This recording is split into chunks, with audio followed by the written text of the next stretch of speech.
आप सुन रहे हैं हार्ट ब्रेक हॉरर। तो आज की कहानी एक भूतिया गांव की है। तो कहानी को अब शुरू करते हैं। यह कहानी 60 साल पुरानी है। हम सब शादी में जा रहे थे।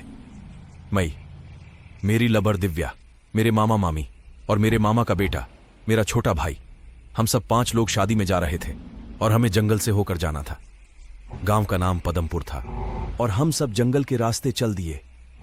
हमें 30 किलोमीटर पैदल चलना था, वह भी जंगल से होकर, और हम सब जंगल से होकर चलने लगे। वह गांव पहुंचते पहुंचते रात के 11 बज गए। हम सब अब गांव पहुंच चुके थे।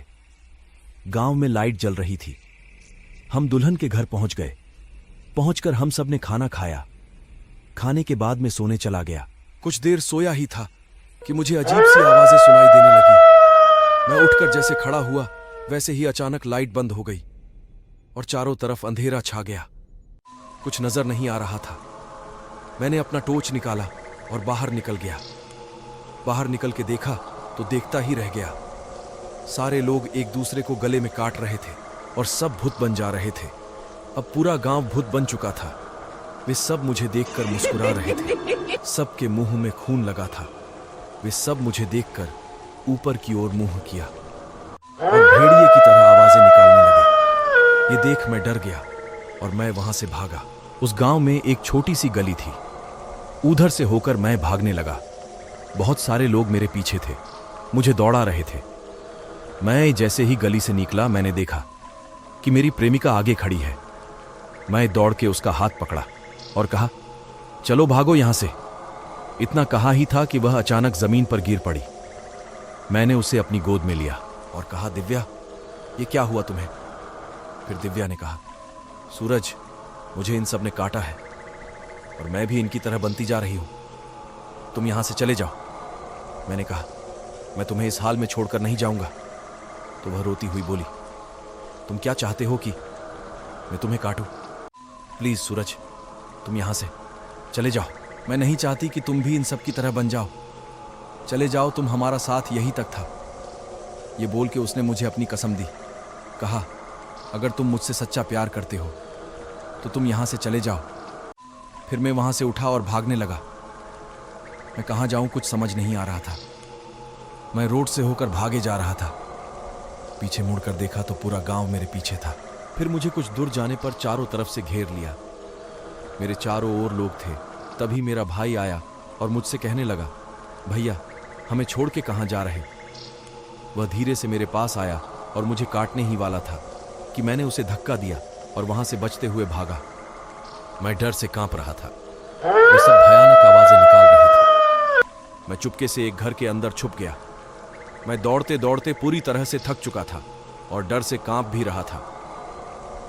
कुछ देर रुकने के बाद मैं उस घर से निकला और गांव से बाहर जाने लगा।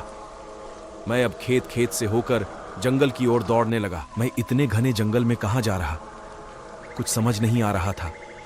बस मैं भागे जा रहा था। भागते भागते मैंने देखा कि कुछ दूर में एक घर है जहां लाइट जल रही है। मैं उस लाइट की तरफ भागने लगा। अब मैं उस घर में पहुंच गया। उस घर के दरवाजे के ऊपर लिखा था, जय श्री राम।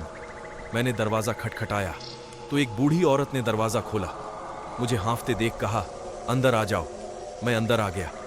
वह बूढ़ी औरत एक सन्यासीन थी जो गेरुआ वस्त्र धारण किए हुए थी। मैं इतना थक चुका था कि अंदर जाते ही जमीन पर गिर पड़ा। उस सन्यासीन ने मुझे उठाया और बैठाकर पूछा।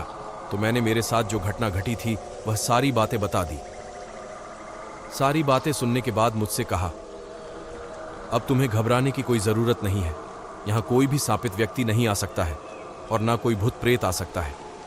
फिर उसने कहा, क्या तुम्हें पता नहीं, यह गांव पिछले 10 वर्षों से शापित है? मैंने कहा, मुझे नहीं पता देवी माँ। उसने उस गांव की कहानी बताई। कहा, आज से 10 वर्ष पहले ऐसे ही एक शादी थी।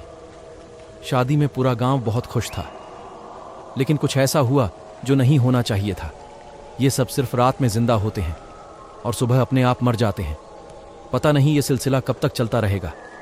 ये जिसे भी एक बार काट लेते हैं वह भी शापित हो जाता है और कभी इस गांव से बाहर नहीं जा पाता। वह हर रोज भूत बनकर इसी गांव में भटकता है। अब सुबह को ही यहां से जा सकते हो। अब तुम आराम करो। ये कहते हुए वह भी जमीन में सो गई।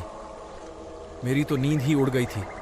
मैं सबको याद करके रोए जा रहा था और बैठे बैठे ही रात बिता दी। सुबह को उस सन्यासी माता ने मुझे रेलगाड़ी में बैठा दिया। तो दोस्तों, ये थी मेरी कहानी। उस दिन मैंने सब कुछ खो दिया, मेरे मामा मामी, मेरा छोटा भाई और मेरी प्रेमिका दिव्या को। उसके बाद मैं वहां कभी नहीं गया, जाने की कभी हिम्मत भी नहीं हुई। लोग कहते हैं आज भी वह गांव है और जो भी वहां जाता है कभी लौट के नहीं आता। आज भी वह गांव सापित है।